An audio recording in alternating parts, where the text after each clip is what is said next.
Good morning class 10। आज हम पढ़ेंगे अपना नेक्स्ट पैसेज जो कि सीन पैसेज है और आपकी फर्स्ट बुक में से है। जो लेसन है सिविक सेंस उसी में से लिया है। तो पहले इसके रूल्स पढ़ लेते हैं। इसके रूल्स आपको रिवाइज करवा दूँ कि पैसेज को सॉल्व करने के क्या रूल्स होते हैं, चाहे वो सीन हो या अनसीन हो। इसके पहले वाला पैसेज जो था वो अनसीन था, तो जो हमने उसमें रूल्स पढ़े थे वही सेम रूल्स इसमें भी हैं। सबसे पहले आपको पैसेज को पढ़ना है, बहुत ध्यान से पढ़ना है और हर एक लाइन का मतलब जहाँ पे आपको कुछ डाउट लगता है वहाँ पे आपको उसको मार्क करना है। अगर कोई वर्ड आपको समझ में नहीं आता है तो आप उसको मार्क करें और पहले पूरा पैसेज को पढ़ें। उसके बाद क्वेश्चन आंसर्स को पढ़ें। क्वेश्चन आंसर्स में क्या चीज़ आपको समझ में नहीं आ रही है आप उसको एक बार आप उसको मार्क कर लें और जो आपको समझ में आ चुका है आप उसको एक बार पैसेज में आंसर्स को ढूंढ लें, उसको मार्क कर लें।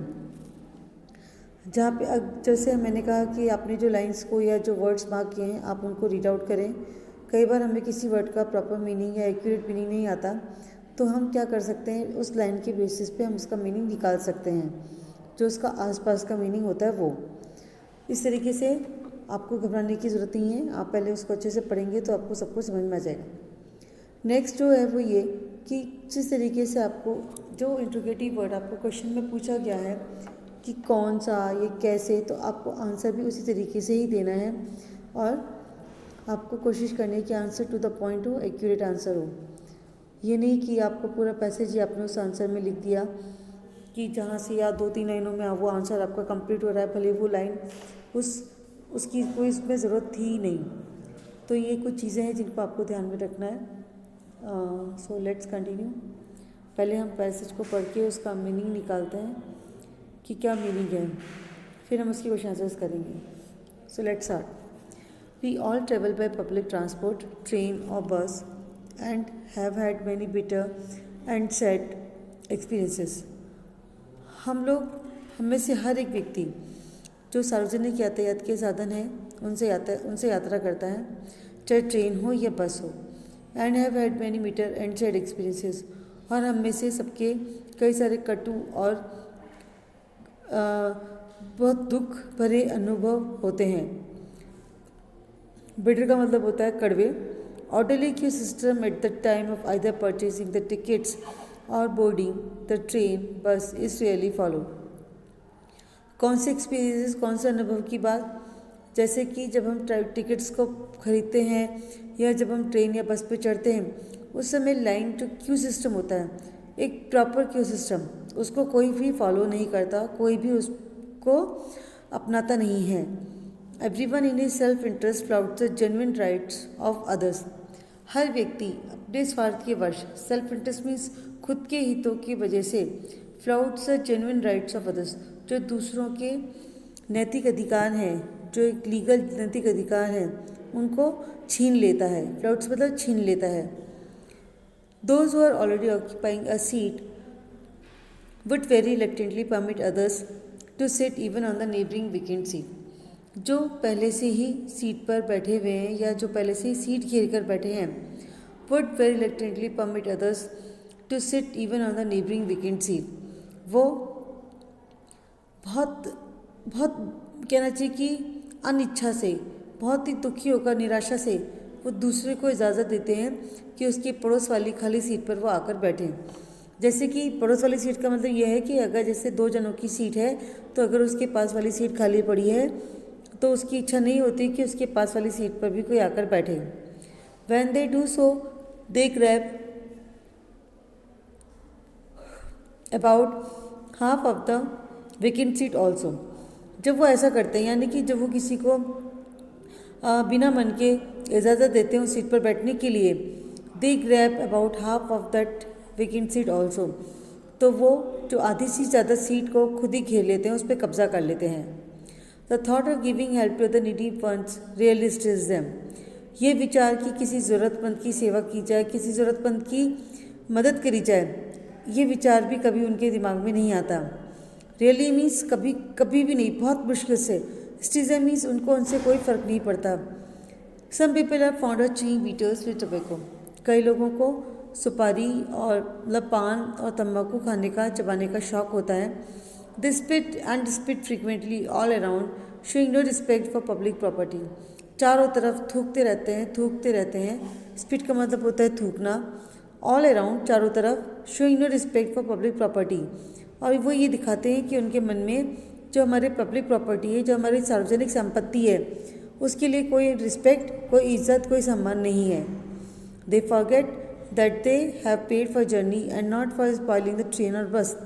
वो यात्रा करते समय यानी कि जो लोग हैं इस तरीके के जो तंबाकू या पान खाते हैं, वो यात्रा करते समय ये भूल जाते हैं that they have paid for journey, कि उन्होंने जो पेमेंट किया है, जो उन्होंने पैसा दिया है अपनी यात्रा के लिए दिया है, and not for spoiling the train और बस, ना कि ट्रेन या बस को गंदा करने के लिए। स्पॉइलिंग मीन्स गंदा करना।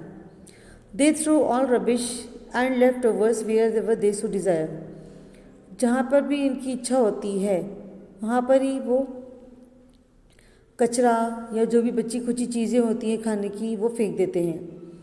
Our public transport, our roads and streets, our public places and buildings are seen littered with all sorts of stinking refuse that tells upon our health and vigor.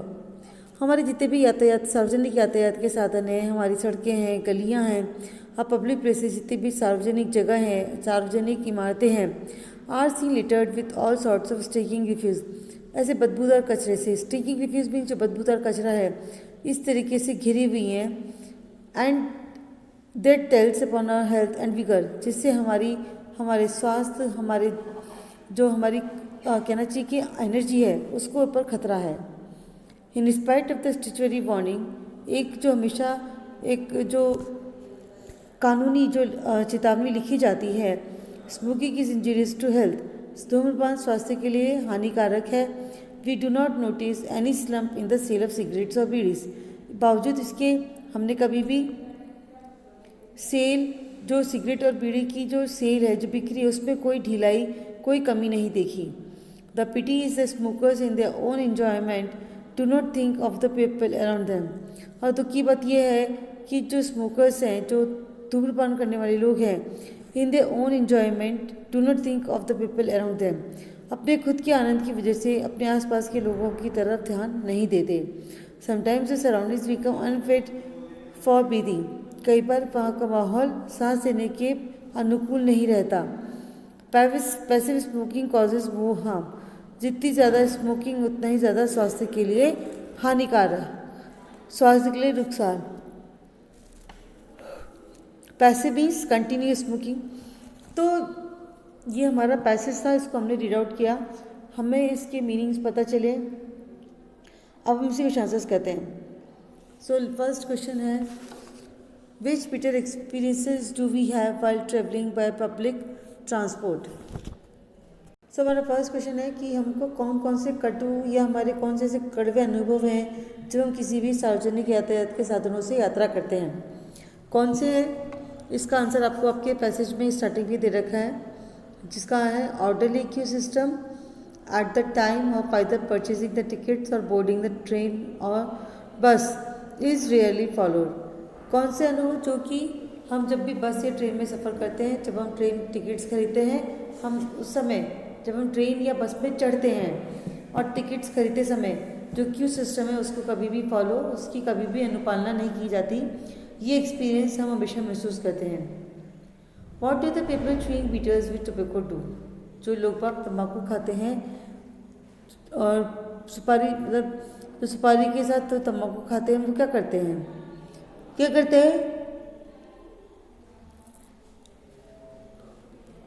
They spit all around showing no respect for public property, वो हर तरफ गंदगी फैलाते हैं जिनके मन में public property को लेकर, यानी कि जो सार्वजनिक संपत्ति है उसको लेकर उनके मन में कोई रिस्पेक्ट नहीं है। अब इसका आंसर अगर हमारे को 5-6 लाइन में आ रहा है, तो इसका मतलब ये नहीं कि हमें इसका आंसर 5-6 लाइन में देना है, हमें टू द पॉइंट देना है कि क्या क्या हानियाँ हैं जो लोग इस तरीके से करते हैं, जो तम्बाकू के साथ पान और सुपारी चबाते हैं, वो क्या करते हैं, हमें सिर्फ उसका आंसर देना है। What are public places and facilities littered with, हमारे पब्लिक प्लेसेस और हमारी जो पब्लिक फैसिलिटीज़ हैं वो किन से घिरी हुई हैं। सो या तो हम इसको इसे कैसे दे आर लिटर्ड से भी शुरू कर सकते हैं, या फिर आ public places and facilities are littered with all sorts of stinking refuse, बदबूदार कचरे से घिरी हुई हैं। How do the smokers behave, जो धूम्रपान करने वाले लोग हैं वो किस तरीके से व्यवहार करते हैं। The smokers in their own enjoyment do not think about the people around them, कि जो स्मोकर्स यानी कि धूम्रपान करने वाले व्यक्ति हैं वो अपने खुद के आनंद के चक्कर में दूसरों की तरफ ध्यान नहीं देते, दूसरों के बारे में नहीं सोचते। तो क्लास 10 ये जो कुछ आंसर्स मैं आपको समझा रही हूँ, ये मैं इसीलिए समझा रही हूँ कि आपको तरीका आए लिखने का कि हमें किस तरीके से आंसर्स को लिखना है। हमें ये नहीं है कि बार बार मैं एक ही बात कह रही हूँ कि ये नहीं कि भाई हमको जो आंसर एक पैराग्राफ में शुरू हुआ फर्स्ट लाइन में वो 4 लाइनों में जाकर ख़त्म हो रहा है तो हमें उसको भी वैसे का वैसे लिखना है। हमें उसको अपने वर्ड्स में लिखना है, अपनी लैंग्वेज में लिखना है। 5. What statutory warning is written on cigarettes and bidi PACS, cigarette और बीड़ी के पैकेट्स पे कौन सी कानूनी चेतावनी लिखी होती है। अब हमें ज़रूरी नहीं कि हम इसका आंसर अब हम पूरा लिखें, हम इसका सिर्फ सीधा सा एक आंसर है कि क्या लिखी है हम उतना दे सकते हैं। क्या लिखी होती है, smoking is injurious to health. Question number 6, what causes more harm, किस चीज़ कौन सी चीज़ ज़्यादा नुकसान देती है। पैसिव स्मोकिंग, अगर आप इतना भी लिखते हैं तो भी ठीक है, और अगर आप इसको पूरा एक सेंटेंस से बना कर लिखते हैं तो भी कोई प्रॉब्लम नहीं। Passive smoking causes more harm. 7th है, find out from the passage the word which is opposite to not very often, आपको उस वर्ड का अपोजिट यानी कि विलोम शब्द ढूंढना है जिसका मतलब होता है not very often. Not very often means अक्सर करके उस काम को नहीं करना, यानी कि लगातार करना, अक्सर करना, तो इसका विलोम शब्द हो गया। तो इंग्लिश में इसका मीनिंग हो गया, जो इसका अपोजिट होगा वो होगा फ्रीक्वेंटली। लास्ट क्वेश्चन है, right from the word passage from the word which means empty और अनऑक्यूपाइड, आपको पैसेज में से वो शब्द लिखना है जिसका मतलब खाली या अनऑक्यूपाइड होता है। तो इसका आंसर हो जाएगा वेकेंट। वेकेंट का मतलब यही होता है, खाली। तो ये हमारा पैसेज के आंसर्स थे। इस तरीके से हमने अपने पैसेज को सॉल्व किया, ये आपको समझ में आ गया होगा। आप इन्हीं चीज़ों को ध्यान में रखते हुए अपने एग्जाम्स पे भी अपने पैसेज को सॉल्व करिएगा। Thank you, that's all for today.